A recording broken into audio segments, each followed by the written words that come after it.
মান্না ভাই, আমি আপনার কাছে যে বিষয়টা নিয়ে আসতে চাই সেটা কিছুটা আমি ইন্ট্রোতে বলতে চেষ্টা করেছি, কিন্তু সেটা নিয়ে আসলে আমার গুছিয়ে বলার ভাষাটা নাই। কারণ হচ্ছে আজকে আমি ডিআরইউতে মঞ্চ একাত্তরের গোল টেবিল আলোচনা যেভাবে স্লোগান দিয়ে, প্রায় গায়ে হাত দিয়ে, মানে মারধর না করেও কানের কাছে গায়ে হাত দিয়ে, কাউকে কাউকে গায়ে হাত দিয়েও যেভাবে তুলে দেওয়া হলো, এইটা আসলে কতটা যৌক্তিক? কেউ কেউ ফেসবুকে লিখছেন এই আব্দুল লতিফ সিদ্দিকী তো শেখ হাসিনার ছেলের কথা বলে জেলে পর্যন্ত গিয়েছিলেন, মন্ত্রিত্ব হারিয়েছিলেন, তাকে আওয়ামী লীগ আর কখনো একসাথে করে নাই। করুক না করুক, মানে তিনি আওয়ামী লীগ করে না না করে সেটার জন্য আইন আছে। মানে এটা কি, মানে আমরা এটা নিয়ে প্রশ্ন তুললে আমরা আমরা আমরা দেখছি যে জবাব এরকম আসছে যে এটা প্রেশার গ্রুপ। আওয়ামী লীগকে আসলে রাজনীতি করতে দেওয়ার সময় বা যারা আওয়ামী লীগ ভাবাপন্ন তাদেরকে আসলে এই গণতন্ত্রের যেগুলি সংজ্ঞা বা বৈশিষ্ট্যের মাপকাঠিতে তাদের মাপা যাবে না। আমরা একটু আপনার কাছে শুনতে চাই একই ব্যাপার আসলে আশরাফ কায়সার ভাই আপনার কাছেও শুনতে চাই। আগে একটু আমরা মান্না ভাইকে শুনে আসি যে এটা আপনারা আসলে কীভাবে দেখতেছেন, এটা কি ঠিকই হইতেছে? মানে আমরাও কি গিয়ে ওনাদের কানের কাছে গিয়ে বলবো আওয়ামী লীগ ধর, জেলে ভর বা গায়ে হাত দিব? মানে আমাদের কি করা উচিত যদি একটু বলেন। ব্যাপারে উৎসাহ দিচ্ছি না, কারণ হচ্ছে এগুলো করা ঔচিত্যবোধের কোনো ব্যাপারই নেই এটার মধ্যে। ঘটনাটা আমি দেখেছি, যেমন আমি বলি, লতিফ সিদ্দিকী ভাইকে তো আমি খুব ব্যক্তিগতভাবে চিনি। তার মন্ত্রিত্ব থেকে বাদ যাওয়া, তারপরে তার কেন্দ্রীয় কমিটির সদস্যপদ বাদ যাওয়া, জেল খাটা। জেলে যখন উনি ছিলেন তখন আমি তাকে দেখতে গিয়েছিলাম পিজি হাসপাতালে, জেলের মধ্যে না। তখন তার কথাবার্তা আমি শুনেছি, খুবই মানে একটু পাগলাটে টাইপের, খ্যাপা টাইপের, কিন্তু মনটা খুবই পরিষ্কার। এটা আমি একদম ওপেনলি বলছি। এখন যারা যারা তার সাথে আজকে যে আচরণই করেছে, যাই করেছে, তারপরেও আমি বলবো। আর আসলে যখনই মনে হয় বলে ফেললেন, যেমন সজীব ওয়াজেদ জয় সম্পর্কে যে কথাগুলো বলেছিলেন, একেবারে আন্তরিক অভিব্যক্তির প্রকাশ ছিল। পরে রাজনৈতিক বা দলীয় চাপের কারণে সেটাকে একটু টুইস্ট টুইস্ট করে একভাবে একটা শেপ দেওয়ার চেষ্টা করলেও বোঝা গেছে যে উনি তার কথায় ছিলেন। সবচেয়ে বড় কথা, আমি এখানে আসবার আগে দেখলাম যে একটা ভিডিওতে দেখানো হচ্ছে যে সবাই তাকে বিভিন্ন রকম প্রশ্ন করছে, উনি তার জবাব দেওয়ার চেষ্টা করছেন। তবে তাকে জিজ্ঞেস করেছে যে আপনি জুলাইয়ের সময় কি করেছেন, কোথায় ছিলেন? উনি বললেন, আমি তো জুলাই আন্দোলন সমর্থন করেছিলাম, আমি তো বলেছিলাম যে এই সরকারের পদত্যাগ করা উচিত। আমার সঙ্গে আছেন আমরা সেন্ট্রাল কমিটির একজন সদস্য, তার বাড়ি টাঙ্গাইল। উনি আমাকে এর আগে এই কথা বলেছেন যে উনি জুলাই আন্দোলন যখন মোটামুটি জমজমাট হয়ে যাচ্ছে, তার আগেই উনি বলেছিলেন যে যে যতদূর পর্যন্ত পরিস্থিতি আছে তাতে তার পদত্যাগ করা উচিত। উনাকে জিজ্ঞেস করছে আপনি এখানে এলেন কেন?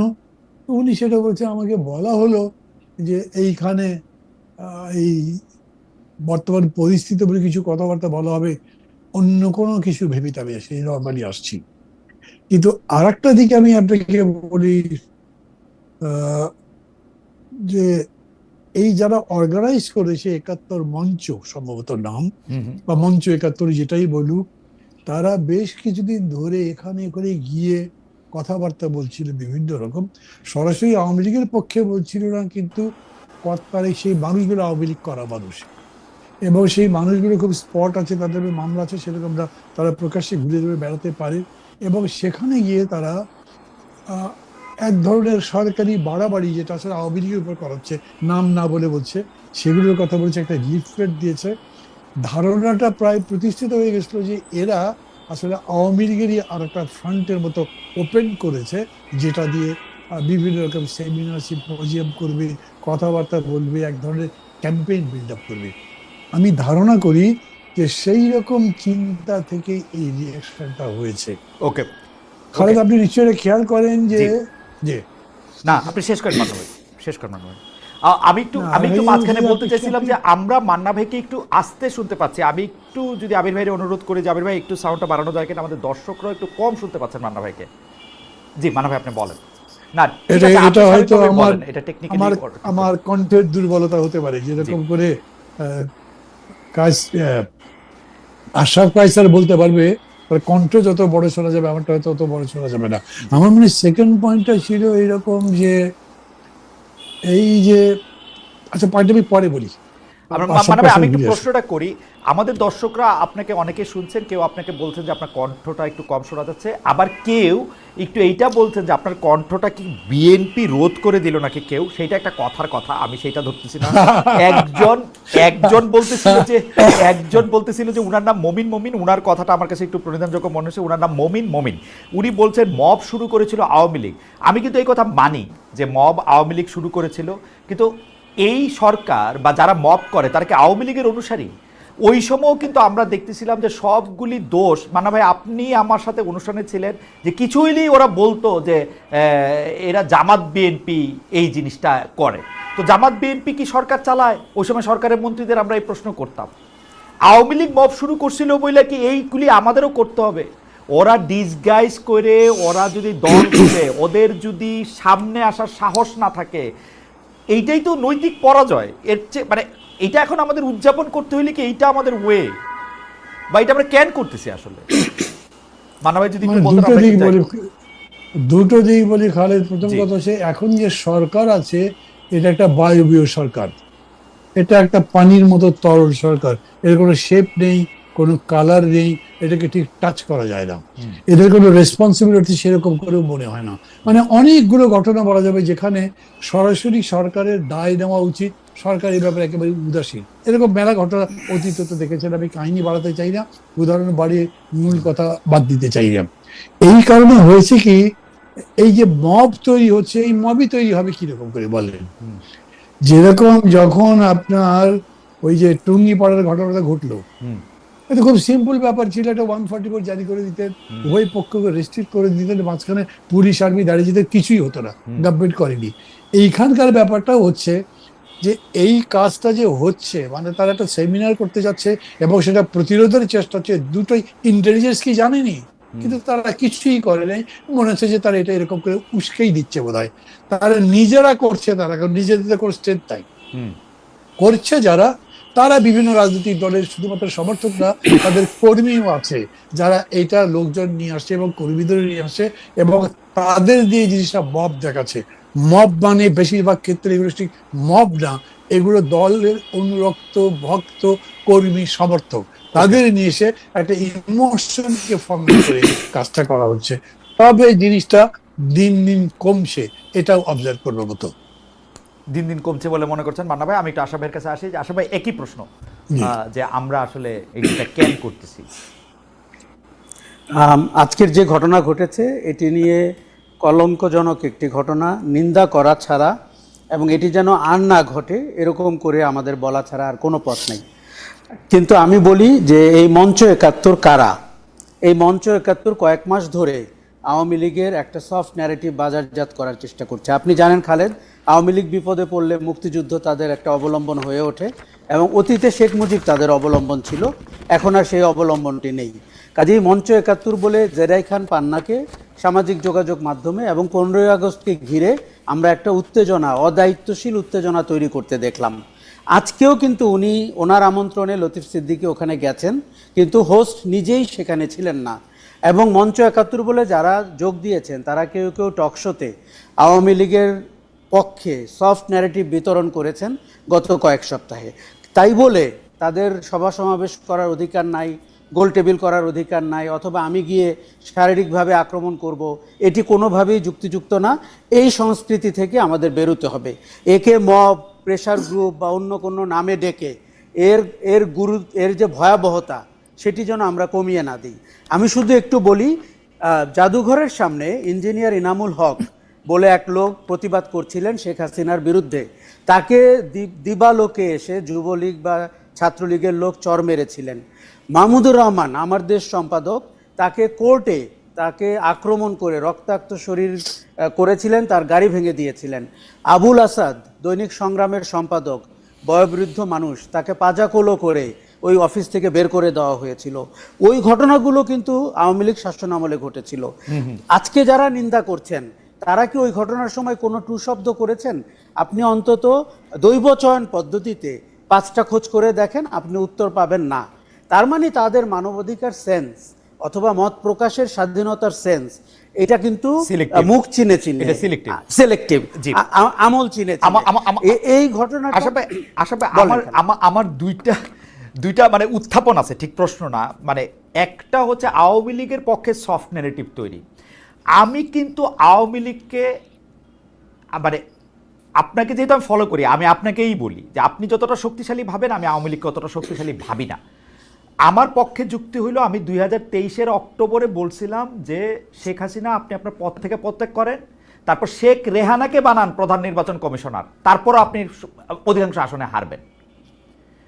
কারণ এই যে সফট নেগেটিভ তৈরি করেন, আর আপনি যাই করেন, আপনার কাছে যদি রাষ্ট্র ক্ষমতা না থাকে, আপনি আসলে আওয়ামী লীগরে আমি অত বড় দল মনে করি না।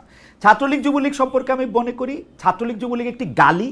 ছাত্রলীগ যুবলীগ ওই সময় মাহমুদুর রহমান সাহেবের সাথে কি করছে, আবুল হাসান সাহেবের সাথে কি করছে, এনামুল হক সাহেবের সাথে কি করছে, তারপরে 100 বার ধান কাইটাও 50,000 বার আমাদের পায়ে ধরেও কিন্তু ওরা আমাদের মনে আর আসে না। এটা একটা গালি, প্রতিষ্ঠিত গালিতে পরিণত হয়েছে ছাত্রলীগ যুবলীগ, আপনি যাই বলেন। মানে এইটার ক্ষেত্রে মানে আমরা যখন কাউন্টার নেগেটিভ দাঁড় করায় আসা ভাই, বিশেষ করে আমি দেখছি যে আপনি ওপিনিয়ন লিডার হিসাবে আপনি কিন্তু অনেক, আমার আপনার কাছ থেকে জানতে ইচ্ছা করে যে এই কাউন্টার নেগেটিভটার তো শেষ তো হইব না। আমরা তো আওয়ামী লীগের এগুলি পামু, তার আগে গেলে আওয়ামী লীগ জাসদের লোকে কি করছে পামু, জিয়াউর রহমান সাহেব বিএনপি প্রতিষ্ঠা করার সময় কি করছে পাইলে এগুলি পামু। আপনি এগুলি আরো ভালো করতে পারবেন, মান্না ভাই তো কালা সাক্ষী। এইটা মানে এটা আমরা করবো কিনা, মানে আমি সাজেশন চাইতেছি যে এইটা আসলে ঠিক হবে কিনা। আমার খালেদ, আমার স্ট্রং সাজেশন হচ্ছে এই পথ অবলম্বন করা যাবে না, এই পথের শেষ হতে হবে। অতীতের দিকে তাকালে আপনার মনে প্রতিহিংসা জাগবে, ক্ষোভ জানবে, হতাশা জাগবে, কিন্তু এইটা কোনো পথ না। আরেকটা জিনিস, যেই গৌরবোজ্জ্বল গণ অভ্যুত্থান হয়েছে এবং যেই রকমভাবে পলায়ন করেছেন শেখ হাসিনা এবং তার দুঃশাসন, তারপরে এটি মানানসই না। তৃতীয় হচ্ছে, যারা এই মব ভায়োলেন্সের সাথে যুক্ত এই লোকগুলো কারা? এই লোকগুলো অদায়িত্বশীল, তাদের গণ অভ্যুত্থানে তেমন কোনো ভূমিকা নাই, তারা একটা ভালনারেবল রাজনৈতিক সময়ের সুযোগ নিচ্ছে। আমি বরঞ্চ বলবো এরা গণ অভ্যুত্থানের বিপক্ষ শক্তি। কেননা গণ অভ্যুত্থানের ভেতর দিয়ে মানুষের মধ্যে যে আশা আকাঙ্ক্ষা জেগে উঠেছিল, এই আইন বহির্ভূত কর্মকাণ্ডগুলো মানুষকে বিভ্রান্ত করছে, বিচলিত করছে এবং হতাশ করছে। কাজেই আমি কোনোভাবেই বলছি না it can continue, it can't. আরেকটা জিনিস হচ্ছে যে আওয়ামী লীগকে আমি অত শক্তিশালী মনে করি না, কিন্তু আমি তাদের কালচারাল হেজিমনি অথবা তাদের সফট ন্যারেটিভ তৈরি করার যে ফ্যাক্টরি, সেটিকে মনে করি। আপনি আজকে খেয়াল করবেন, আজকের ঘটনার পরে সামাজিক যোগাযোগ মাধ্যমে বলা হয়েছে মুক্তিযুদ্ধের উপরে আক্রমণ হয়েছে, মুক্তিযোদ্ধার উপরে আক্রমণ হয়েছে। এখন একজন মুক্তিযোদ্ধা যদি অপরাধ করেন অথবা দুঃশাসনের সঙ্গী হন অথবা ফ্যাসিবাদী শাসনের কলকাঠি নেড়ে থাকেন, তার উপরে আক্রমণ করলে এটা আওয়ামী লীগের একটা চিরায়ত হচ্ছে, এটা মুক্তিযুদ্ধের উপরে। কিন্তু তারা যখন দুঃশাসন করছিলেন তখন কিন্তু বলেন নাই যে মুক্তিযুদ্ধের দুঃশাসন চলছে, তার মানে বেছে বেছে তাদের একটা বয়ান আছে না। কিন্তু আশা ভাই এই মুক্তিযুদ্ধের এই দোকানদারি থেকেও তো আমাদের মুক্তিযুদ্ধকে বাঁচাইতে হবে, আওয়ামী দোকানদারি থেকে। কিন্তু আমরা তো উল্টাটা দেখতেছি, আমরা তো দেখি যে এক লোক ডাকসুতে দাঁড়াবে, সে বলবে রশিদ মিনাজ হচ্ছে বীরশ্রেষ্ঠ, মতিউর রহমান হলো হাইজ্যাকার, এবং এটার কেউ প্রতিবাদ করবে না। মানে আওয়ামী লীগের দোকানদারি থেকে তো মুক্তিযুদ্ধ আমাদের বাঁচাইতে হবে। মানে মুক্তিযুদ্ধের, দেখুন, মুক্তিযুদ্ধকে আওয়ামী লীগ দলীয়করণ করে ফেলেছে, তার সব অপকর্মের জন্য মুক্তিযুদ্ধকে সে ব্যবহার করেছে। আপনি খেয়াল করে দেখুন, 1 লক্ষ মুক্তিযোদ্ধা যদি থাকে, আওয়ামী লীগ আমলে 3.25 লাখ মুক্তিযোদ্ধা হয়েছিল। এমনকি আমরা শুনেছি ওই মন্ত্রী নিজেও মুক্তিযোদ্ধা ছিলেন না। এই হচ্ছে আওয়ামী লীগের মুক্তিযুদ্ধের চেহারাটা। আপনার সাথে আমি পুরোপুরি একমত, আওয়ামী লীগের হাত থেকে মুক্তিযুদ্ধকে রক্ষা করতে হবে। কিন্তু এখন যেভাবে চেষ্টা করা হচ্ছে, এটা সাংঘাতিক সুইসাইডাল, এবং তাতে করে ওই ন্যারেটিভে বাংলাদেশ ফেরত যাচ্ছে, আওয়ামী লীগের বিকৃত ন্যারেটিভে। কাজেই খুব সচেতনভাবে খেয়াল করতে হবে এরা আদৌ দেশের পক্ষের শক্তি কিনা, গণতান্ত্রিক রাজনীতির পক্ষের শক্তি কিনা। আমি পরিষ্কার আপনাকে বলে দিই, কিছু ইন্ডিভিজুয়াল তারা পাওয়ার পেয়ে গেছেন, তারা অন্তর্বর্তী সরকারের অংশ, তারা মব ভায়োলেন্সের ক্রীড়ানক, এবং তারা দেশে বিদেশে থাকেন, ইউটিউব পরিচালনা করেন। তারা চান না এই দেশের গণতান্ত্রিক রাজনীতি আবার স্থিতিতে ফেরত আসুক, তারা চান এই অচলাবস্থা চলতে থাকুক, তাহলে তাদের গুরুত্ব তৈরি হবে। তারা কিন্তু অ্যানার্কিস্ট, কাজেই তারা কারো বন্ধু না, এই কথাটা পরিষ্কার বলতে চাই। আশা ভাই আপনার কাছ থেকে এটার আমি আবার একটু মানে এটা আপনি আর একটু ইলাবোরেট করবেন কিনা। আমরা আপনার কাছে যেহেতু আপনি মত মরল, মানে অ্যানার্কিস্ট আমরা বলতেছি বটে, কিন্তু এখন একটা রাষ্ট্রের যোগাযোগের ছাত্র হিসেবে আমি মনে করি যে রাষ্ট্রের চাহিদা যদি থাকে যে আমি 15 বছর 25 বছর 1500 বছর শোষিত হয়েছে, আমি এখন অ্যানার্কিজমের মধ্যে দিয়ে যাইতে চাই, সব কিছু ভাইঙ্গা চড়ে ফেলতে চাই, আমি গিলেটনের মাধ্যমে যাদের মানে পোশাক আশাক তাদেরকে আমি কতল করতে চাই, এইটা যদি হয় আমার মানসিকতা, কারণ আমি বঞ্চিত, এইটারও তো আমি আসলে খুব বেশি কেমনে এটাকে মানা করব, ওইটা জায়গা থেকে আমি আপনার কাছে আসতেছি। মান্না ভাই, আমি আপনার কাছে একটু জানতে চাইবো যে আপনি তো অনেক দিন রাজনীতির সাথে সরাসরি যুক্ত, মানে সেটা যদি 40 বছর থেকেও তার চেয়েও বেশি যদি ছাত্র রাজনীতি এটা তো আমরা যখন জয়ী হই বা কোনো কিছুর উপরে যখন আমরা জয়লাভ করি, তখন পরাজিতের উপরে আমরা আক্রোশটা কেন দেখাই? মানে পরাজিতর ক্ষেত্রে আমরা কেন এরকমটা দেখাইতে পারি না যে ও আচ্ছা তোরা হেরেছিস, এখন আমাদের থেকে সাজেশন নে, আমাদের কথা মেনে চল, তোদেরকে এটা করে দিচ্ছি, এইটা না হয়ে আমাদের আক্রোশটা কেন থাকে? মানে আমরা তো জিতে গেছি, যেটা মানে মরাকে মারতে আমরা কেন পছন্দ করি? মানা ভাই, এটা যদি ধরেন এরকম যদি হয় যে একটা নির্বাচন হয়েছে, একটা পিসফুল নির্বাচন, তাতে একদল জিতেছে আর একদল হেরেছে, তখন এই প্রশ্ন আপনি করতে পারবেন না। এরকম উদাহরণ বাংলাদেশেই আছে যে মোটামুটি ভালো নির্বাচন হওয়ার পরে সম্পর্ক ভালো গেছে, অত বড় মানে হুড় হাঙ্গামা হয়নি। কিন্তু যদি এমন হয় যে আগে থেকেই সম্পর্কটা খুবই তিতা হয়ে গেছে, একেবারে বিদ্বেষ ধরে হিংসার জায়গায় চলে গেছে, তাহলে জেতার পরে হিংসার শোধ তোলার আকাঙ্ক্ষা সবার মধ্যে হয়ে যায়। এটা মানুষের মধ্যে বোধহয় প্রবৃত্তি।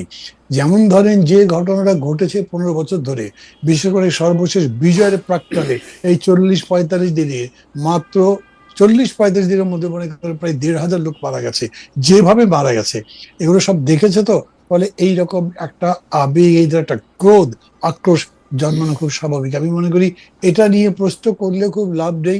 এটা যদি আপনার নিজের ক্ষেত্রে হতো, মানে আপনার নিজের ধরনের কোনো আত্মীয় স্বজন বন্ধু বান্ধবের উপরে এরকম একটা অত্যাচার হচ্ছে আপনার নিজের মনে হয়, তখন আপনার মধ্যে এরকম রিয়াকশন হতো, এটা আমি মনে করি। এটাই স্বাভাবিক। জাতিগত সেই বিদ্বেষও হতে পারে, আবার গোষ্ঠীগত হতে পারে, দলগত হতে পারে, সেরকম করে চলছে। এটা তারই বহিঃপ্রকাশ, অন্য কিছু না।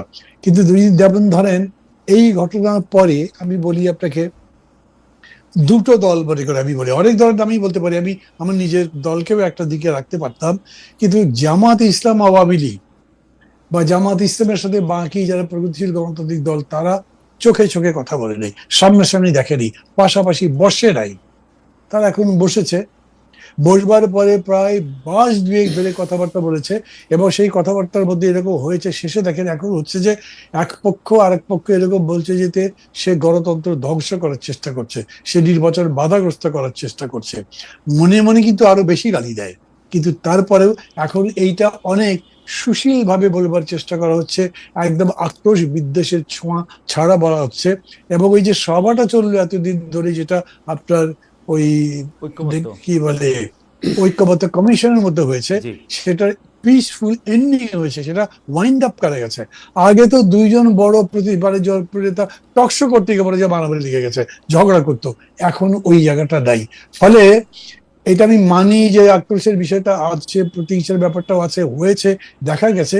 কিন্তু এখন যেটা দেখছেন, এইটাকে যদি আপনি ওইভাবে বলেন, মানে যে মবক্রেসির প্রশ্ন বললেন, এই মবের বেশিরভাগ আমি বলছি একদম একটা অর্গানিক মব নয়, এটা কিন্তু এটা অনেকটা ম্যানুফ্যাকচার্ড মবের মতো, যার মধ্যে দলীয় পরিচয় আছে। আজকে যারা যারা এই কাণ্ডটা করেছে আপনার ডিএনইউতে, তাদের মধ্যে অনেক অন্যান্য দলের লোকজন ছিল, তাদের ভূমিকা ছিল, এবং বিভিন্ন জায়গাতে তাদের ভূমিকা দেখা যাচ্ছে।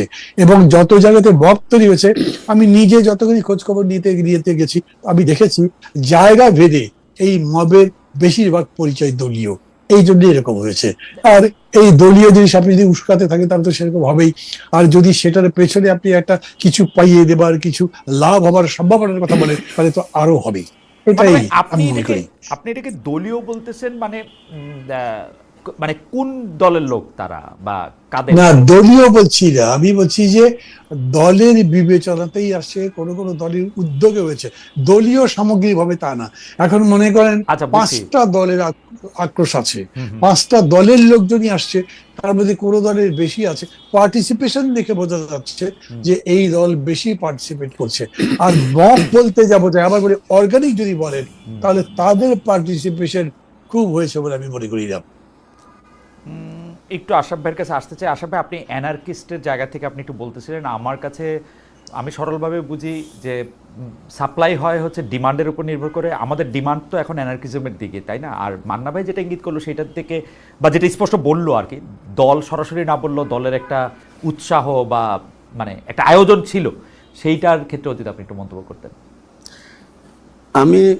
আমি প্রথমে বলি ডিমান্ড আছে, কারণ পরিস্থিতি হচ্ছে যে আজ পর্যন্ত 12 মাস পরেও এই যে গণহত্যা অথবা আয়নাঘর, গুম খুন, এর কোনো কিছুই আওয়ামী লীগের কোর নেতৃত্ব, কমান্ডাররা তো বটেই, এমনকি তাদের যারা সমর্থক শুভানুধ্যায়ী, তাদের মধ্যে আমরা কোনো অনুশোচনা দেখতে পাইনি।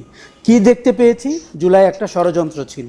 কি দেখতে পেয়েছি? জুলাইয়ের ভেতরে জামাত শিবির নেতৃত্বে ছিল, জঙ্গিরা দেশ নিয়ে গেছে, মার্কিন যুক্তরাষ্ট্র সাহায্য করেছে। এই যে ন্যারেটিভটা, এটি এখনও আপনি বা কলকাতায় যারা পলাতক আছেন, গত সরকারের অপতথ্য মন্ত্রী অন্যান্যরা, তারা কিন্তু একই কথা বারবার বলছেন। তাহলে মানুষের ভেতরে ক্ষোভ সঞ্চার হচ্ছে যে আওয়ামী লীগ অপরাধ করেছে, অপরাধ করে পালিয়ে গেছে, কিন্তু স্বীকার করছে না, অনুশোচনা করছে না। এটি একটা। দ্বিতীয় হচ্ছে, অন্তর্বর্তী সরকারের একটি চরম ব্যর্থতা হচ্ছে গণহারে হত্যা মামলা দেওয়া। আপনি যদি সৃজনশীল অপরাধগুলোকে সৃজনশীল মামলায় আনতে পারতেন, তাহলে 100 বছর গল্প করতে পারতেন আওয়ামী লীগের অপশাসনটি কেমন ছিল, অর্থনৈতিক অপশাসন, রাজনৈতিক ইত্যাদি, এবং মানুষ তখন অনেকটা স্বস্তি পেত যে হ্যাঁ, এই লোকগুলোকে তো আমরা ঠিকভাবে বিচার হতে দেখছি। এখন তারা মনে করছে যে এই বিচার সঠিক হচ্ছে না, এবং তারা যে কোনো সময় ফুলের মালা নিয়ে বেরিয়ে চলে আসবেন। জামিন পেয়ে আপনি দেখেছেন যে কেউ কেউ জামিন পেয়েছে, এবং তা নিয়েও যথেষ্ট উষ্মা ছড়িয়েছে সমাজে। কাজেই এই ডিমান্ডটা বাজারে আছে যে মানুষ কখন আইন হাতে তুলে নিতে চায়, যখন সে ফিল করে যে আইনানুগ পথে কিছু হচ্ছে না, যখন সে এই যে মান্না ভাই বায়বীয় বলল, আমি তো সরকারকে অনেকদিন থেকে অথর্ব সরকারও বলি। আমি ডিমান্ডের কথাটা কেন বলতেছি আশরাফ ভাই, আমি খেয়াল করি মান্না ভাইও অন্য প্রসঙ্গে বক্তৃতা দিতে সময় অন্য জায়গায় এটা বলতেছেন, আপনি তো টেলিভিশনে অনেকবার বলছেন যে ভাই, যারা যেই মামলায় যেই কারণে অভিযুক্ত তাদেরকে এরকম করে একটু কষ্ট করে একটু খাইটাগুইটা একটা মামলা দাও। এই মানে ইন জেনারেল সবার নামে গণহত্যা মামলা টামলা যেগুলি দিতেছো, কিন্তু আমরা গণহত্যার বা অন্য কোনো হত্যার মামলার এমন একটা লোককে দেওয়া হইতেছে যে লোকটার সাথে এই হত্যার সম্পর্ক নাই থাকার কথা, কিন্তু আমরা তো দেখি নাই কেউ এটার প্রতিবাদ করতে। আমি নিজেই শাকিল রূপা কেন 12 মাস ধরে কারাগারে, জামিন কেন হয় না, ওর মেয়ে ফোন করে, আমি ফোন ধরি না, আমার লজ্জা লাগে, যে আমার কাছে মনে হয় ওর তো জামিন তো হইতে পারে, শাকিলের সাথে আমার সাংবাদিকতা নিয়ে দ্বিমত থাকতে পারে ওর, কিন্তু ওর নামে হত্যা মামলা, ওদের দুইজনের জামিন হবে না, এটা কেমন কথা? এই কথা তো আমিও বলতে পারি না। এই কথা আমি বলতে সময় 7 বার চিন্তা করি। আমারে বলবে যে তুমি আইসো হচ্ছে জুলাই মাসে কইছিলা, জুলাই মাসে কইছিল খুঁজেও দেখে না। খালেদ, আমি আপনাকে একটা ব্যক্তিগত অভিজ্ঞতা বলি। এই যারা জেলে আছেন তাদের একজনের জামিন নিয়ে আমি একটা পোস্ট দিয়েছিলাম, ব্যক্তির নাম শাহরিয়ার কবির। এখন যেহেতু উনি আমার মেন্টর ছিলেন, একসময় সাংবাদিকতা শিখিয়েছেন, আমি বলেছি যে ভদ্রলোকের অপরাধ, অনুসন্ধান, তদন্ত, বিচার সবই চলুক, কিন্তু তার পারিবারিক ব্যাখ্যা বিশ্লেষণ করে আমি বলেছিলাম তাকে কি জামিন দেওয়া যায় কিনা, এমনকি বয়স বিবেচনায়। আপনি অবাক হয়ে লক্ষ্য করবেন কোনো কমেন্ট আমার মতকে শ্রদ্ধা করেনি, আমাকে নতুন দালাল, সহানুভূতিশীল ইত্যাদি ইত্যাদি শুনতে হয়েছে। শাকিল রূপার ক্ষেত্রেও তাই। আমি মনে করি তাদের জামিনের অধিকার রয়েছে, এবং কিন্তু পাশাপাশি আমি যেটি বলতে চাই, তারা যে অপরাধ করেছেন বা অভিযোগগুলো যা রয়েছে সেই মামলাগুলো যেন সাজানো হয়, তাহলে আমরা জানতে পারবো যে ক্রিমিনালাইজেশন অফ মিডিয়া। অ্যাবসলিউটলি।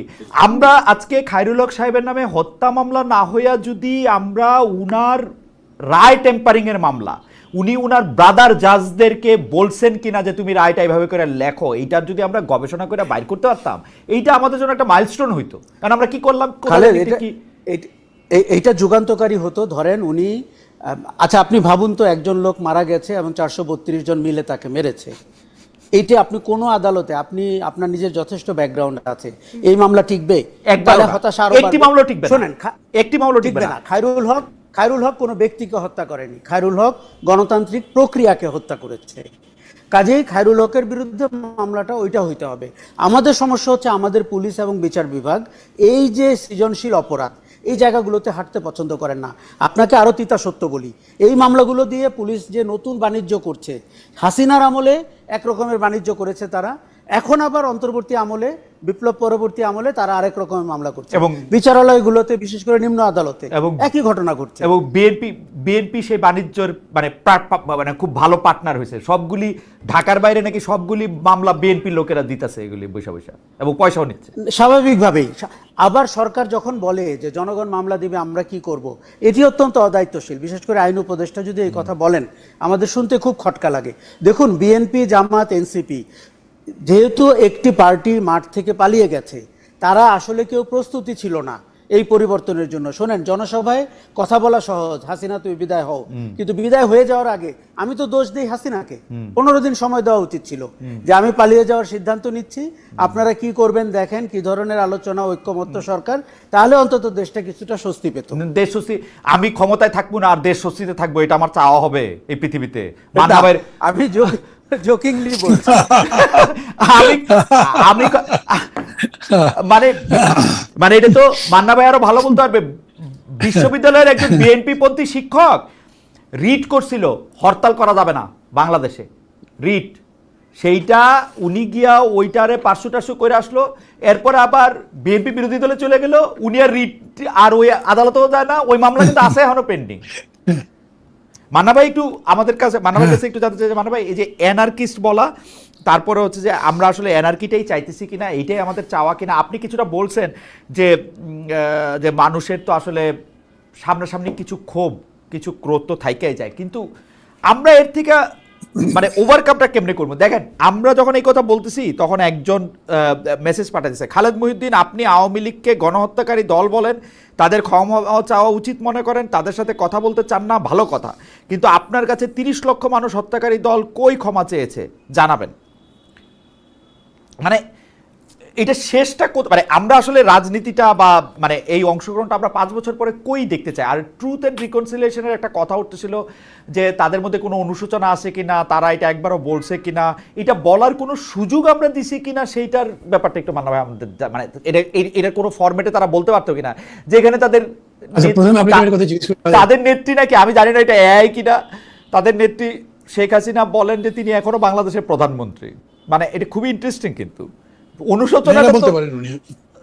উনি বলতে পারেন, ওনার স্বভাবে এরকম আছে, আমি এটা বিশ্বাস করি। আর একজন বিশ্বাস নাও করতে পারি, সত্য কথা। আগে আমাকে বলেন, আমাকে কি শোনা যাচ্ছে ঠিক মতো? এখন একটু ভালো শোনা যাচ্ছে, জি মানা ভাই, বেটার। আচ্ছা, তাইলে আমি আপনাকে বলি, প্রথম কথা কি জানেন, আমাদের যে বিগিনিং, না মানে বিগিনিং বলছি যে এই অভ্যুত্থানের বিজয়ের মুহূর্ত থেকে যদি শুরু করেন, একটা বিরাট মানে আকাঙ্ক্ষা মানুষের মধ্যে তৈরি হয়েছিল, নিউ বাংলাদেশ। এই নিউ বাংলাদেশ মানে পুরো কোনো অন্যায় অত্যাচার ইয়ে থাকবে না, সবকিছু ভালো হয়ে যাবে।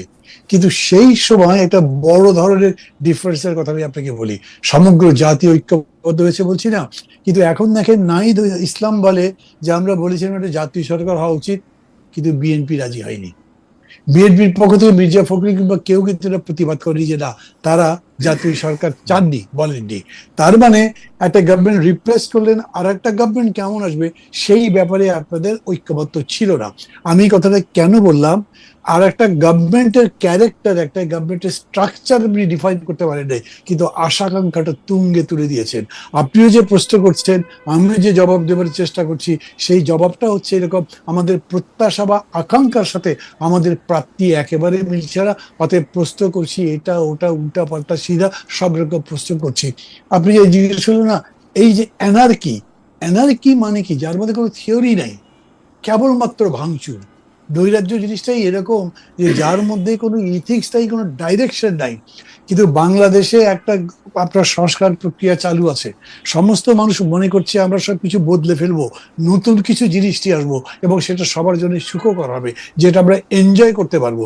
রিয়েলিটি হচ্ছে এইরকম কোনো কিছু হয়নি। অতএব আপনি নিশ্চয়ই জানেন যে যে বুয়েটের ছেলেরা না মানে আন্দোলন ভাই করছে আপনার 3 দফা। মানে ভাই আপনি আগে মাঝখানে এই কথা একটু বলেন না। আপনি বলতেছেন জনগণের মধ্যে আকাঙ্ক্ষা তৈরি হয়েছিল। আমি যদি এটা চ্যালেঞ্জ করি, জনগণের মধ্যে এই আকাঙ্ক্ষা তৈরি হয় নাই। আমি যদি বলি জনগণের মধ্যে আকাঙ্ক্ষা তৈরি হয়েছিল আওয়ামী লীগকে শাস্তি দেওয়ার জন্য, তারপরে কি হবে কি না এটা জনগণ জানতোই না। এটা আপনি জানতেন, কিন্তু মানে- আপনি খুব মানে- জনগণ জানতো না, কারণ আমি আপনি এটার কোনো ওইরকম লক্ষণ করে দেখি যদি নাই। বলেন তাহলে আমি আকাঙ্ক্ষার কোনো লক্ষণ দেখি নাই ওইরকম আমি। করে ওইরকম করে যদি বলেন তাহলে আমি বলবো আমিও জানতাম না। এই যে এই আকাঙ্ক্ষাটা হয় খুবই ব্রডলি, এত পার্টিকুলারলি bias আপনি wish। বুঝতে পারবেন না। পায়ের সুইচটা আপনি মনে করছেন যে এই জুলুমটা গেছে, এই জালিমটা গেছে, তাহলে এখন শান্তি হবে। এটা হলো কমন আইডিয়া। এটা বলছি, মুক্তিযুদ্ধের সময় কেউ বলে নাই আমরা এই যে 4 মূলনীতির কথা বলেছিল, এই এই আপনার গণতন্ত্র, ধর্মনিরপেক্ষতা, সমাজতন্ত্র, এগুলো মানুষের মধ্যে ছিল না। এইখানে ধর আমরা যেরকম করে বলছি সেকেন্ড রিপাবলিক, এগুলো মানুষের মধ্যে ছিল না। কিন্তু কমন জিনিস হচ্ছে এই অত্যাচারটা থাকবে না, এই নির্যাতন থাকবে না, এত কষ্ট থাকবে না। এটা সব মানুষেরই আকাঙ্ক্ষা। প্রত্যেক মানুষই তার জীবন আরো উন্নত করতে চায় না? তো যখন আপনি এগ্রিগেটলি যাচ্ছেন, তো এগ্রিগেট ইন্টারেস্টটা হচ্ছে যে রাষ্ট্রটা বেটার হবে, সমাজ বেটার হবে, সরকারটা ভালো হবে। এই অর্থেই বিষয়টাকে ধরেন। এত তারা স্পেসিফাই করে ল্যাঙ্গুয়েজ দিয়ে কত সুন্দর সুন্দর ভাবে ভাবছে, ওই জিনিস ভাববেন না। তাহলেও আপনি দেখবেন ওটার সাথেও মেলে যায়। কারণ হচ্ছে যে এখন সে থানায় যাচ্ছে, সে মামলা দিতে পারছে না, জিডি নিচ্ছে না, তদন্ত করবার জন্য বলছে পুলিশ ডরছে না, এখনো টাকা দিলে পুলিশও ডরে না, অফিসারও ডরে না। সে মনে করছে কোনো জিনিসই হয় না। এটাও একটা এনার্কি মনে তার কাছে, এবং সবকিছুর উপর অনাস্থা দিচ্ছে। সেই রকম সময় আবার খেয়াল করেন, সরকার যারা আছে তারা কোনো আশার কথা শোনেন নাই, কোনো কনফিডেন্সের কথা শোনেন নাই, এবং তারা যে একটা সাকসেসফুল হওয়ার জায়গায় যাবে তা না। যখন ডক্টর ইউনূস বলেন যতদূর আমরা ঐক্যবদ্ধ হই ততদূর করবো, যতদূর পারি না ততদূর ছেড়ে দেবো, তার মানে আপনি তো সারেন্ডার করলেন। ফাইট করে দিয়ে আসবে তা বলছেন না, আর্গুমেন্ট করে নিয়ে আসবে তা বলছেন না। আপনি এরকম করে বলছেন না যে আমি রুল করব ওভার এনার্কি, তা বলছেন না। মানে এনার্কিটা কিরকম হচ্ছে, যার যেরকম ইচ্ছা বেরিয়ে বেরিয়ে বসিল করছে, যেরকম ইচ্ছা সেরকম দাবি তুলছে। ওটার মধ্যে কিন্তু লজিক আছে। আপনি যখন বলছেন যে আমি এটা বৈষম্যহীন সমাজ করব, তখন বেতনের ক্ষেত্রে যত বৈষম্য আছে, যতগুলো স্কেল আছে, প্রত্যেক জায়গাতে আছে। তারা প্রত্যেকেই তো ধর্মঘট করতে পারে, আন্দোলন করতে পারে, তা দেখে আপনি নৈরাজ্য ভাবতে পারেন, কিন্তু এটা হয়তো নৈরাজ্য নয়। এটাই আমি বলতে চাইছি যে সামগ্রিকভাবে মানুষ এই নৈরাজ্যের জায়গায় চলে গেছে, আমি তা মনে করি না। কিন্তু ধরেন আমি যে কয়েকদিন আগে 2-3 দিন ধরে এলাকায় ছিলাম, বিশ্বাস করবেন আমি এটা ইউনিয়নের মধ্যে ঘুরেছি, যে মানুষের সাথে যোগাযোগ করবো, হেঁটেছি, হুন্ডায় গেছি বা গাড়িতে গেছি, অনেক হাজার হাজার লোকের সাথে দেখা হচ্ছে। প্রত্যেক মানুষের মধ্যে মনে হচ্ছে যে নির্বাচন লেগে গেছে, এবং আমাকেও সেরকম বলছে, ঠিক মানে নির্বাচনের প্রার্থী হিসেবে যেরকম করে সেরকম করছে। তো মানুষ এর মধ্যে ঢুকে গেছে, কেউ মনে করছে না মানুষ নির্বাচন নিয়ে আগ্রহী নাই।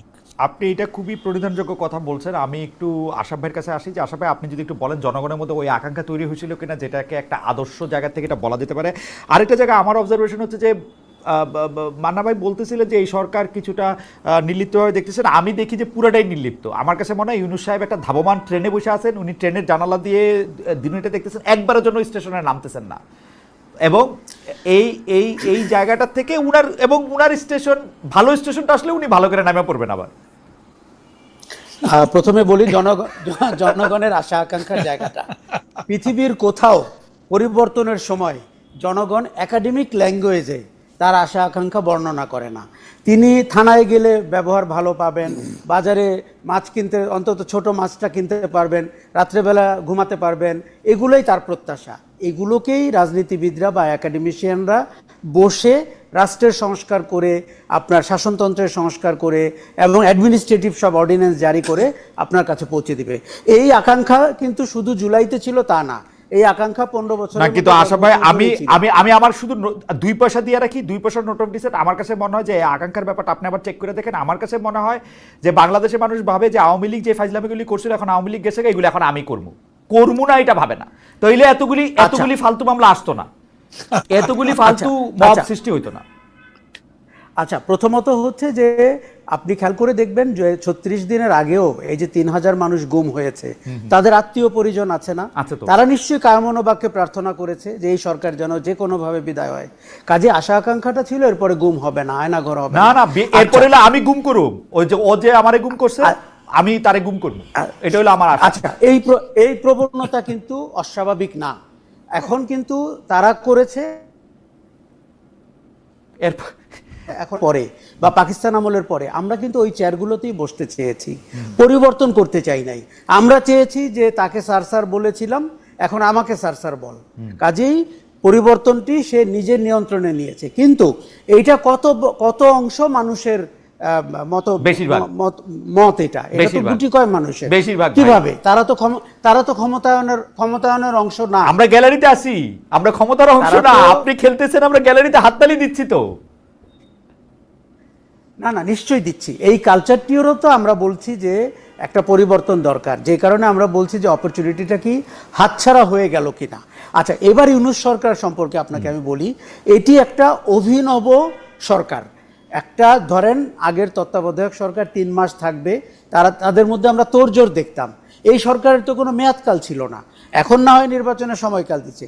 এটি একটি ধরি মাছ না ছুঁই পানির সরকার, এবং যে নিজে কোনো পানি লাগাবে না, কাদা লাগাবে না, আবার ভদ্রভাবে বলবে বাচ্চারা ঠিক হয়ে যাও, ছেলেরা সবাই লাইনে বসে পড়ো, কিন্তু কেউ যদি না বসে তার ব্যাপারে তার কোনো অভিমত নাই।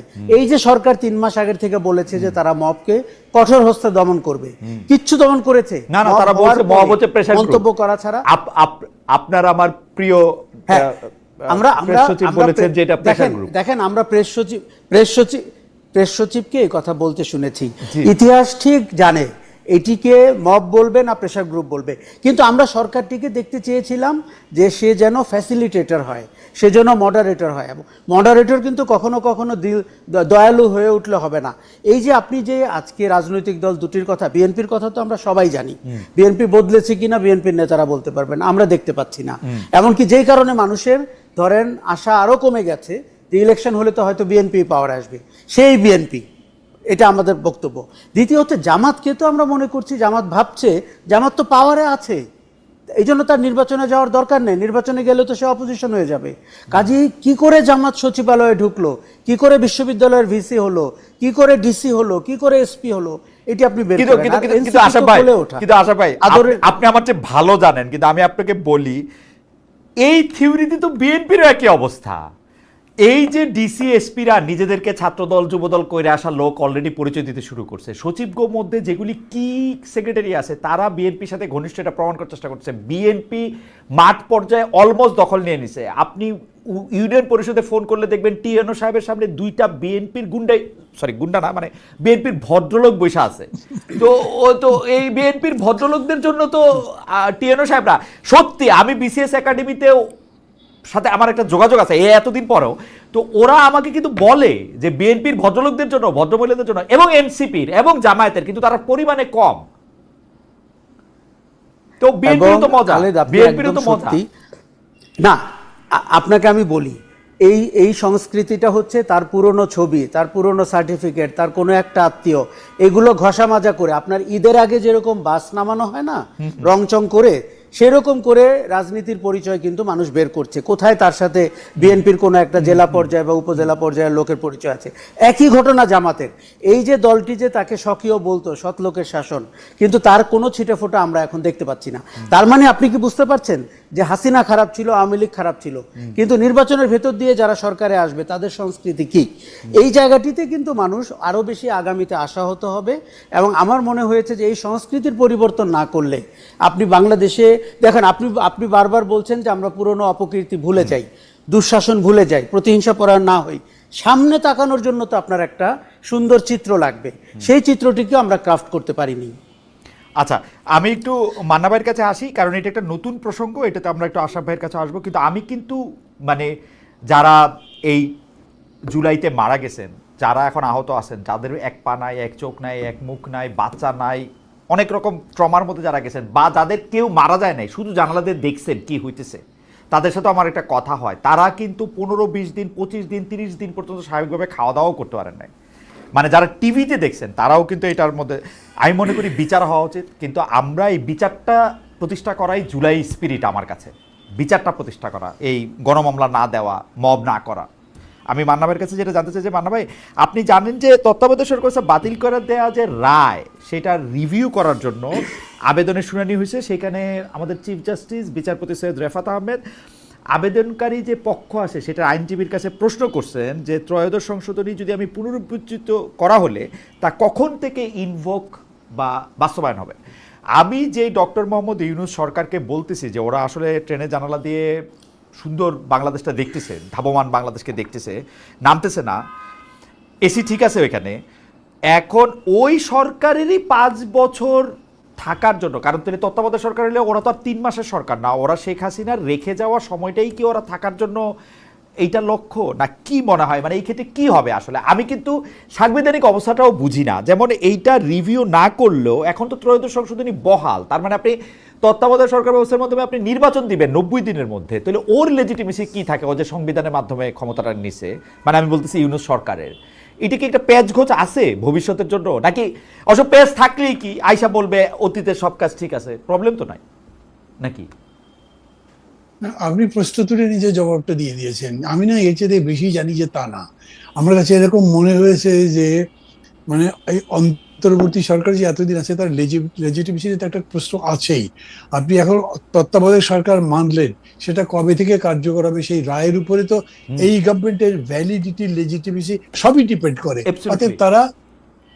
অতএব তারা এই জায়গাতে ওয়ারিড আছে, তারা ওই কারণেই অ্যাপিলটা করেছে যাতে ইমিডিয়েটলি এটা কার্যকর করা না হয়। তারা নির্বাচন দিয়ে দেবে, তারপরে হবে। তার মানে এই ইলেকশনের পর থেকে যাতে তত্ত্বাবধায়ক সরকার ব্যবস্থা চালু হয়, এটাই বর্তমান সরকার চায়। আপনি ক্ষমতায় থাকলে, এই উপদেষ্টা পরিষদের মধ্যে থাকলে আপনিও সম্ভবত তাই চাইতেন। তার তো কোনো বিকল্প নাই, তার কাছে কোনো বিকল্প নেই, আমার কাছে কোনো সমস্যা নাই। এখন যদি অন্তর্বর্তী সরকার কি বলে তত্ত্বাবধায়ক সরকারই আসে, 3 মাস পরে নির্বাচন হয়, আমার ক্ষতি কি আছে? এই সরকারের বদলে নতুন আরেকটা সরকার, সেই সরকার তত্ত্বাবধায়ক হবে যেহেতু, অতএব সেই সরকার কোনো পক্ষে যাবে না, সেটা ভালো নির্বাচন করে আশা করতে পারি, তার কাছে আমি থাকতে পারি। কিন্তু এইটা এই সরকারের জন্য তার বাঁচাবার প্রশ্নে, তার লেজিটিমেসির প্রশ্নে যে বড় প্রশ্নটা তৈরি করছে, সংকট তৈরি করছে, তার কারণে তার পজিশন এরকমই হবে। আমি যতদূর বুঝি ততদূর বললাম। কিন্তু বানা ভাই, আমি ঠিক আছে, এইটা আশরাফের কাছে যাওয়ার আগে আপনি কি এক লাইন এটা বলবেন যে আমাদের উপদেষ্টারা ডক্টর ইউনূস সহ তারা সবাই বলেন যে তাদের যেহেতু আর কোনো নির্বাচন করার শখ নাই, বেশি দিন থাকার শখ নাই, তারা সবাই তো স্ব ক্ষেত্রে অনেক ভালোই ছিলেন, তারা এখানে আসতেছেন দেশের জন্য একটা সার্ভিস করার জন্য, সে সবই ঠিক আছে, কিন্তু যেহেতু তাদের কোনো কিছু কাউরে দেখানোর নাই, সেই জন্যই কি তারা একটু এরকম নির্লিপ্ত, মানে যেটা ভালো মনে করেন সেটা করলেন? মনে করেন আজকে যদি মনে করেন যে মানে প্রায়োরিটিটা ওইভাবেই ঠিক করলেন, আজকে যদি মনে করেন যে প্রায়োরিটি হচ্ছে গ্রামীণ ইউনিভার্সিটি দেওয়া, ওইটা দিলেন। আজকে যদি মনে করেন যে প্রায়োরিটি হচ্ছে যে একটা বিদেশে লোক পাঠানোর একটা কেন্দ্র করা, ওইটা করলেন। ব্যাপারটা কি এরকম? এইটা তো ঠিক, ধরেন যে যারা এখানে আছেন তারা, আমি মনে করি তারা প্রাথমিকভাবে এক ধরনের ড্রিম নিয়ে আসছিলেন। আমি যেটা ডক্টর ইউনূসের কথা, যেটা এই নাহিদ হাসান বাইরে এসে বললেন যে উনি পদত্যাগ করেছেন বা করবেন, সিদ্ধান্ত নিয়েছেন, তারপর উনি আবার আমাদের সবাইকে ডাকলেন না, তখন তার সাথে আমি কথা বলেছিলাম। তখনই বলছেন যে না না, আমি তো সিদ্ধান্ত নিয়েছি যে আমি থাকছি, আমি যাচ্ছি না। Why did you do that? এটা আপনি ভাবলেন কিভাবে, সেটা ব্যাখ্যা গিয়েছে। তখন তিনি বলছিলেন যেটা করব বলে এসেছিলাম সেটা তো করতে পারছি না। সেটা কি করতে চেয়েছিলেন? সংস্কার ইত্যাদি ইত্যাদি। তো সংস্কার আপনি করে যদি না যেতে পারেন, তাহলে পরে যারা আছে তারা করতে পারবে। উনি তখন জবাব দিলেন না। তার মানে আপনি ধরে নেন এরা, উনি সহ তারা যে ড্রিম নিয়ে, যে আশা নিয়ে আসছিলেন, সেটা বাস্তবায়ন করতে পারছেন না। কেন? তার ব্যাখ্যা বহুভাবে দেওয়া যায়, কিন্তু বাস্তবটা হচ্ছে যে অবজেক্টিভ রিয়েলিটিটা প্রিভেইল করে, সেটার উপরে তারা যেতে পারছেন না, সেটাকে কন্ট্রোলে আনতে পারছেন না। তার মানেই হচ্ছে যে তারা আইদার এটার সাথে কম্প্রোমাইজ করছেন, অথবা এটাকে যারা ডিকটেট করে তাদের সাথে কম্প্রোমাইজ করে পরের দিকে যাওয়ার চেষ্টা করবেন। অতএব ডক্টর ইউনূসের কথা খুব ক্লিয়ার। উনি যেদিন ফ্রান্স থেকে এসে নেমেছিলেন, এয়ারপোর্টেও বলেছিলেন আমার কথা শুনতে হবে না, যদি শোনেন তাহলে কিন্তু আমি আবার চলে যাবো। আশরাফের কাছে একটু আসি।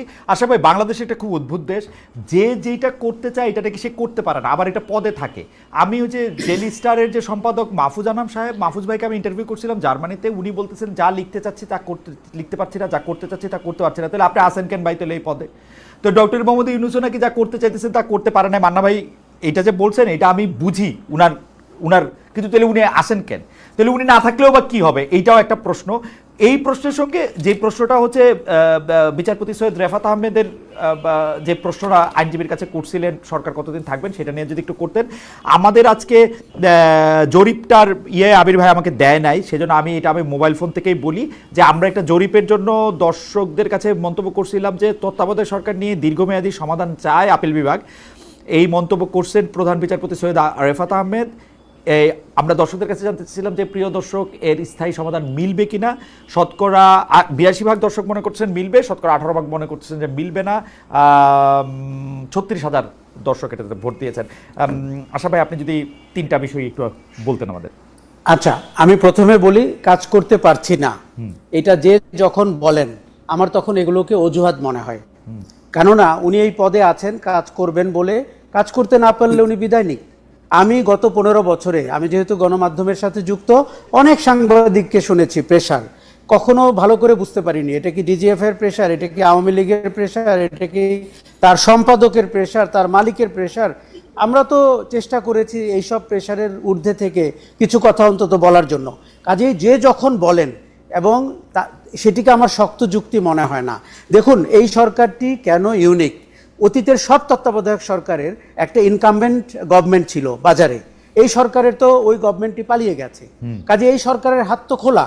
এখন এই সরকার, দেখুন লতিফুর রহমানকেও যদি আপনি ফলো করেন, 12 ঘন্টার মধ্যে 13 জন সচিব তো উনি বদলাতে পেরেছিলেন।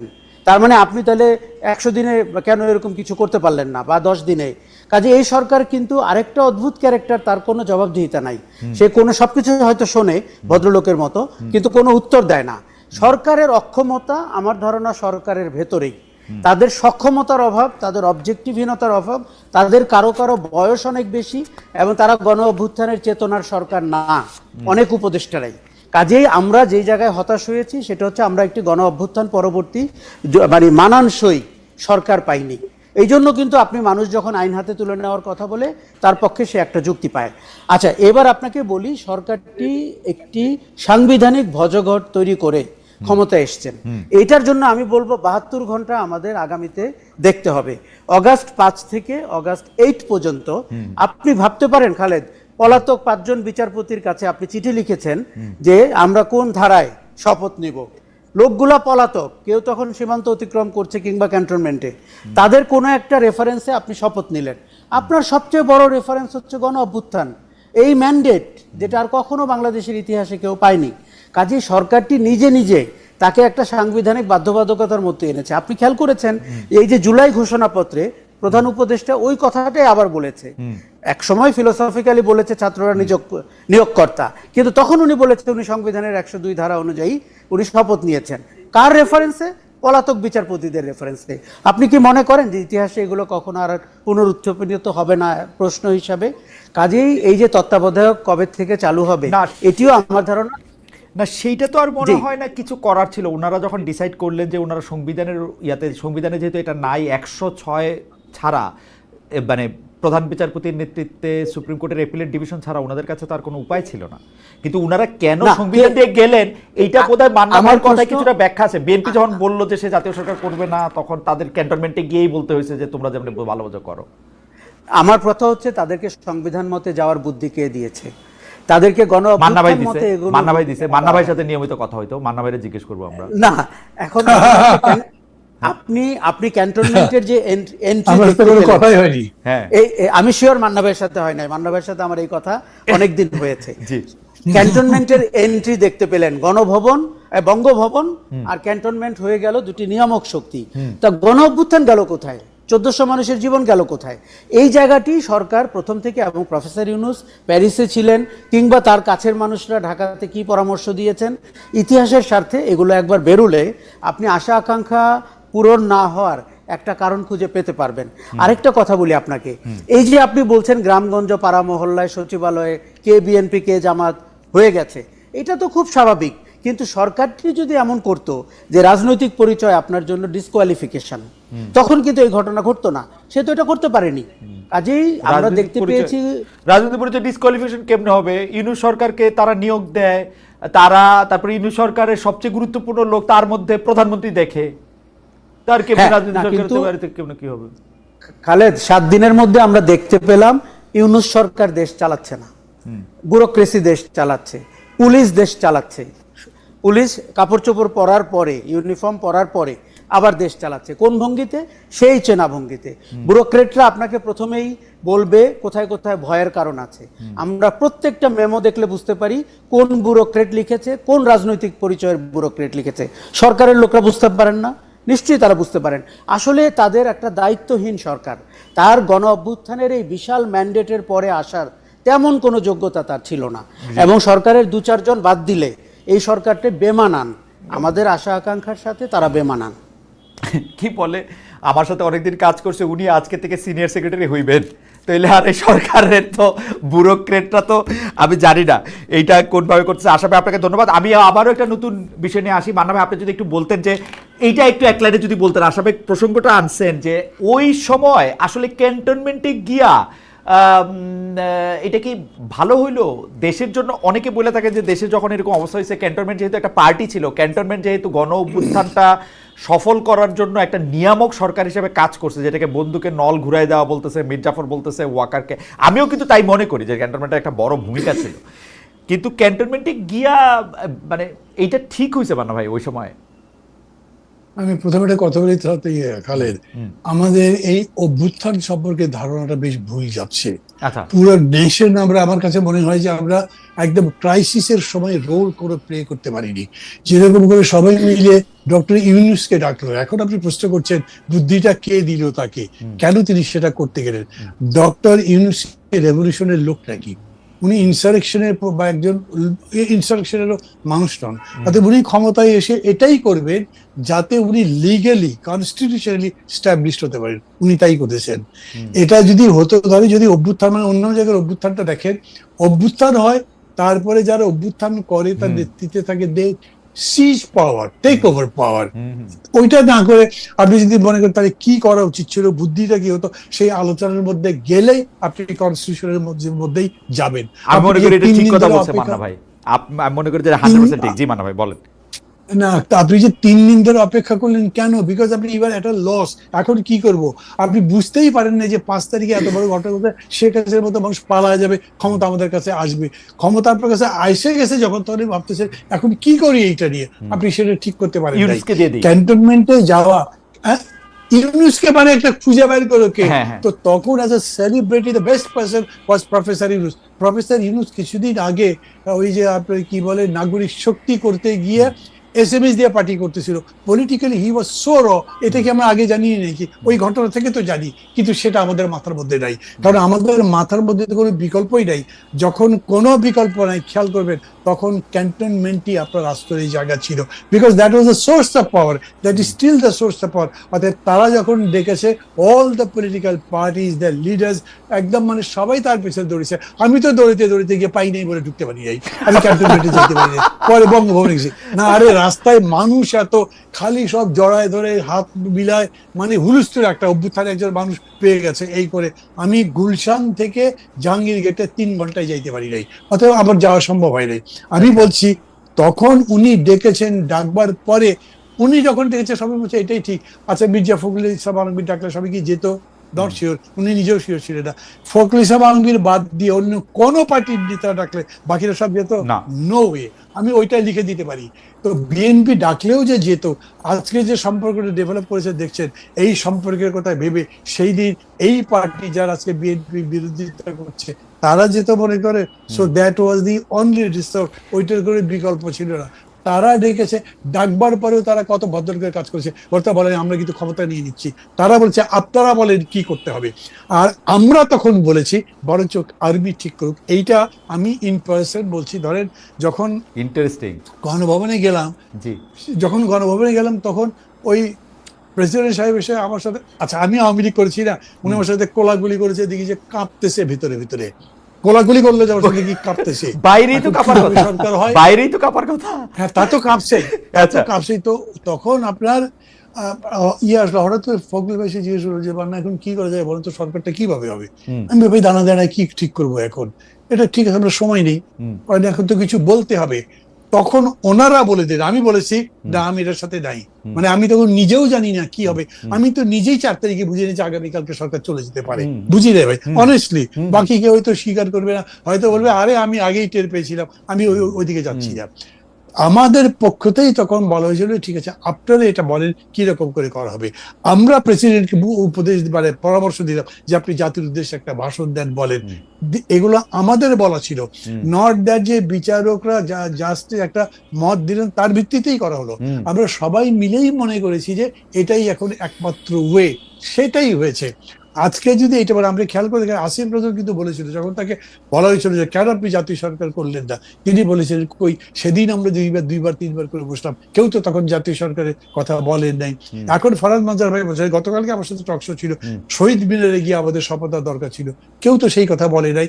অতএব যেটা হয়েছে, theory my friend is grey, evergreen is the tree of life, যেটা ঘটেছে বাস্তবত সেটাই হয়েছে, এর বাইরে ফ্যান্টাস্টিক। আমার মনে হয় যে এর চেয়ে ভালোভাবে আর এটা বলা যেত না।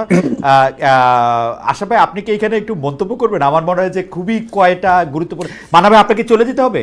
আচ্ছা মানে ভাই আপনি যদি হ্যাঁ মানে ভাই আপনি যদি চলে যেতে হয়, আমরা আশা বাইরে একটু আসি, আপনি একটু ডাকসু নিয়ে একটু কথা বলে যাবেন, যে ডাকসুর ইলেকশন আসতেছে, জি এটা নিয়ে যদি একটু বলেন, এটা নিয়ে যদি একটু বলেন, দুইটা নিলেই তারপর যে এখন বলেন, এখন বলবো আপনি কয়টার সময় যাইতে হবে যদি আপনি বলেন? মানে 10টায় আমার পরের শুধু 10টা বাজতে 2-3 মিনিট বাকি। আচ্ছা তাহলে আপনি 2 মিনিট একই বিল্ডিং আছে সেটা বলছি।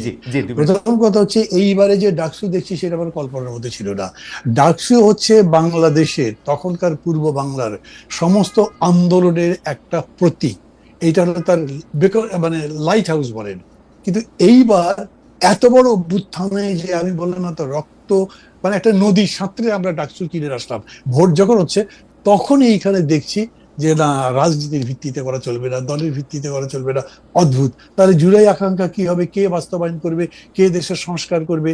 আপনার এলএসি মানে স্কুল অফ ইকোনমিক্স যেমন সারা দুনিয়াকে অর্থনীতি শিখায় বা তার ওয়েলফেয়ার ইকোনমিক্স শিখায়, ঢাকা বিশ্ববিদ্যালয় সারা দেশকে তো জ্ঞানের বাতি দেবে, তাদেরকে আপনি রাজনীতি থেকে দূরে রাখছেন, সেই ভোট হচ্ছে। এটা রেজাল্ট কি দাঁড়াবে আমি নিজে এখনো বুঝতে পারছি না। কিন্তু আমি একটা জিনিস মনে করি, যারাই চেষ্টা করুক, ঢাকা ইউনিভার্সিটি যে অ্যাডমিনিস্ট্রেশন আছে সেই অ্যাডমিনিস্ট্রেশন বলে দিয়েছে আর্মি আসবে। আপনি জানেন তো যে আর্মি আবার বলে দিয়েছে না আমরা যাবো না, আমাদেরকে সরকার বলে নাই, আমরা ওখানে যাবোই না। মানে কি ধরনের বিধিকি রকম অবস্থা হয়ে গেছে। এই অ্যাডমিনিস্ট্রেশন চাইছিল যে ডিপলিটিসাইজেশনের যাতে ধারাটা অব্যাহত থাকে। This will be broken. এই নির্বাচনের পরে ধীরে ধীরে দেখা যাবে ওই ফিল্টারে পানি খাইয়ে আপনি ভোট পাবেন না, বরঞ্চ আপনাকে বলতে হবে জুলাইয়ে যে রক্ত গেছে সেই রক্তের ঋণ আমরাই শোধ করবো। ছাত্র আন্দোলনের, মুক্তি আন্দোলনের, বৈষম্য বিরোধী আন্দোলনের এবং